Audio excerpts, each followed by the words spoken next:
আছেন এখন সেই পার্টি অফিসে রয়েছে।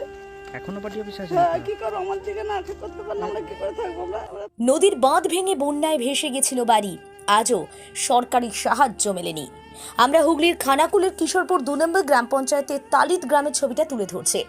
দ্বারকেশ্বরে নদী ভেঙে প্লাবিত হয়েছিল তালিদ গ্রাম সহ পার্শ্ববর্তী এলাকা। বন্যায় ব্যাপক ক্ষতিগ্রস্ত হয়েছিল অনেকটা জায়গা, ঘর বাড়ি ডুবে গেছিল অনেক মানুষের। এলাকার মানুষ বলছেন ঘরের টাকা তারা পেয়েছেন বটে, কিন্তু এটা ছাড়া কোনো সরকারি সাহায্য পাননি। অনেকে তো আবার বাড়ির টাকাও পাননি। সরকারের বিরুদ্ধে ক্ষোভ বাড়ছে। শুধুই প্রতিশ্রুতির পর প্রতিশ্রুতি, মাথা গোজার ঠাঁইটাও তো ঠিকভাবে তৈরি করে দেয়নি সরকার। ক্রমাগত জল ঘোলা হচ্ছে। পরিস্থিতি কি হাতের বাইরে চলে যাচ্ছে? সরকার কি পদক্ষেপ করবে? সবটাই জানতে চোখ রাখবো আমরা, নজর থাকবে আমাদের। দেখতে থাকুন নিউজ বাংলাদেশা। কি তাহলে এখন কোথায় আছেন? এখন সেই পার্টি অফিসে রয়েছে। এখনো পার্টি অফিসে আছেন? হ্যাঁ, কি করবো, আমার দিকে না আটক করতে পারলে আমরা কি করে থাকবো? আমরা পয়সা নাই, আমাদের কোথায় ঘর করবো আমরা? টাকা পাননি একটা? না, একটা পাইনি আমরা। কোনো সরকারের পক্ষ থেকে কোনো টাকা পায় শুধু যাচ্ছে 1,20,000 টাকাটাই দিয়েছে ওই ইন্দিরা আবাস। ইন্দিরা আবাস। আর কিছু দেয়নি। আপনার কতলা বাড়ি ছিল? আমার এইটা 2টা ছেলে, এইটা 3 কটা বাড়ি ছিল, আর পুরনো বাড়ি 2 কটা ছিল, আর বাথরুম পায়খানা মোট 8খানা বাড়ি ছিল। 8টা রুম? হ্যাঁ, 8টা রুম সব ছিল, পাকা? একটাও নাই, সব পাকা। তাহলে এখন কিভাবে চলছে আপনার? আর কিভাবে তোর দাদু কৃষণ ঘাটে ছেলেরা বাইরে কষ্ট করে রয়েছে, কি করবে তারা? এই তো কথা পয়সা মাসে 1 বছর হয়নি, এই 3 কটা ঘর করেছে, একটা পয়সা নাই। কত টাকা খরচা ছিল? পর্যন্ত গেছে।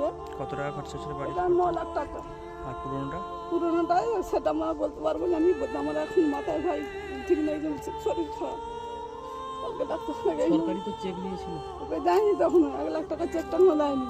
পাননি? বললো শুধু বছর দেবো। এই তো আজকেও সেই কারা বলছে? অঞ্চল থেকে লোক আসছিল, তার দিকে জিজ্ঞাসা করছি। আমি যে কি বলছে, তোমরা সেই যে খানা খুলে 10 লাখ টাকা চেকটা পেয়েছো? আমি বলছি আমার দিকে তো 10,000 টাকাটা সেই চেকটা দিয়েছে। আর বলছি তাহলে যে 1 লাখ টাকা চেকটা আমি সেইটা এখনো দেয়নি। আর এখানটা ভরে দিতে বলে সেই ওর নামটা বাকি করি, সে বলছে ওদের ওখানটা ভরি দাও না। আপনার নাম কি? আমার নাম পারমিতা লাল।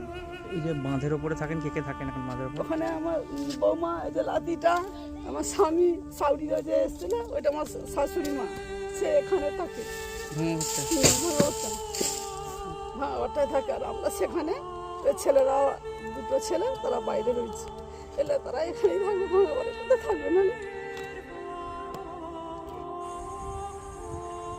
না, কোন টাকার কথা বলছি? এই যে বাড়ি কটা বাড়ি ভেঙেছিল আপনাদের?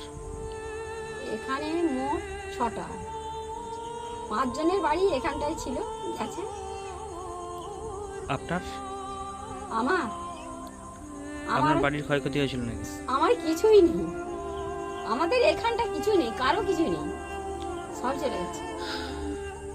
না, আপনার সব চলে গেছিল বন্যায়? সব কিছু নেই, আজকে সর্বহারা। এই যে লোকের গোল ঘরে বাস করছি, তারাও বলছে আজকেই যেতে হবে, ঘর ছেড়ে দিতে হবে আজকেই। কোথায় থাকবো বাবা বলো? মানে তখন থেকে এতদিন এখানেই আছেন আপনারা গোয়ালঘরে? এখানে নাই, আমরা ঘরেই ছিলাম কুড়ে করে, সেখানে সাপ ছিল, আমরাও ছিল। তারপরে সব ডেকে নিয়ে এলো। তারপরে হচ্ছে আর বললো যে এখানেই থাকো। আর টাকা পেয়েছেন? বাড়ি যে পড়েছে তার জন্য টাকা পেয়েছেন? না না, টাকা পাইনি। ইন্দিরা আবাসনের 60,000 টাকা পেয়েছি। 60,000 টাকায় কি বাড়ি হবে? সেইটাই বাড়ি হয় বাবা বলো? সেইটা বলেছে নিউটন দেখাতে হবে, তাহলে আবার 60,000 দেবে। কার বাড়ি পড়েছে আপনার? আমাদের এখানে নন্দপাত্র, গোবিন্দ পাত্র, কাশীনাথ বাগ, সুকুমার লাল, অমূল্য মণ্ডল।